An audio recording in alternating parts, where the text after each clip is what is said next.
नारी शक्ती वंदन अधिनियम हे महिला विधेयक संमत होऊ नये हे भाजपचं षडयंत्र होतं, त्यामुळे त्यांनी चुकीच्या पद्धतीनं विधेयक मांडलं होतं, असा दावा खासदार विशाल पाटील यांनी केलाय। सांगलीमध्ये विशाल पाटील हे प्रसारमाध्यमांशी बोलत होते। स्वतःच्या जागा सेव्ह करायच्या आणि स्वतःच्या सोयीसाठी जागा वाढवायच्या या हेतूनं भाजपनं हे विधेयक मांडले होते, असं सांगून विशाल पाटील म्हणाले आहे त्याच लोकसभा सदस्यांच्या संख्येमध्ये महिलांना 33% आरक्षण द्यायचं विधेयक असतं, तर याला कुणीही विरोध केला नसता असंही त्यांनी यावेळी सांगितलंय। पैसे घेऊन जर राष्ट्रवादीने स्वीकृत सदस्य निवडला असेल तर महापौर निवडणुकीमध्ये सुद्धा भाजपकडून पैसे घेऊनच पाठिंबा दिलाय का, असा गंभीर सवाल खासदार विशाल पाटील यांनी उपस्थित केलाय।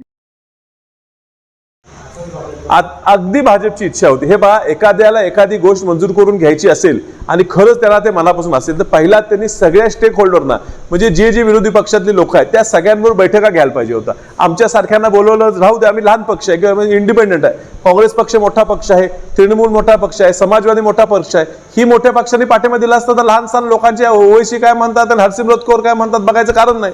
ह्या पक्षावर भेट करून आम्ही असं विधेयक आणणार आहे, आपसी सहमती करण्यासाठी ह्या विधेयकात काय बदल केला पाहिजे ही चर्चा करून, जसं महिला विधेयक आणताना तुम्ही चर्चा केली आणि तुम्ही विधेयक आणला, हा विधेयक हा कॉन्स्टिट्यूशन अमेंडमेंट बिल हा आणत असताना तुम्ही का चर्चा केली नाही? कारण त्यांना मुद्दा म्हणून असं बिल आणायचं होतं की जे कुठल्याही परिस्थितीत समोरचा पास करू नये, म्हणजे आपल्याला म्हणालाही झाले आम्ही प्रयत्न केला आणि मनाप्रमाणे महिला आरक्षण झालं नाही याचंही समाधान। त्या भाजपच्या खासदारांच्या प्रत्येकाच्या चेहऱ्यावर ही महिला आरक्षण झालं नाही याचा खूप मोठा आनंद होता। ते सगळे मनातून हसत होते कारण त्यांच्या मनासारखं झालं होतं। म्हणून मी म्हणतो दुर्दैवी दिवस आहे की भाजपचा हा जो षडयंत्र आहे, काही आमचा विजय व्हायचं कारण नाही, आमचा एवढाच विजय झाला की आमच्या जो जबाबदारी होती तिथं जाऊन विरोधी मतदान काय ते आम्ही पार पाडली। अर्थात आमच्याबरोबर आघाडी करून ते निवडणूक लढले होते आणि निवडणुकीनंतर 39 संख्या झालेली असताना आमच्याबरोबर राहणं गरजेचं होतं आणि जर असं खरोखरच कोणतरी पैसे घेऊन नगरसेवक पद वाटत असेल तर पैसे घेऊनच भाजपला पाठिंबा दिला का?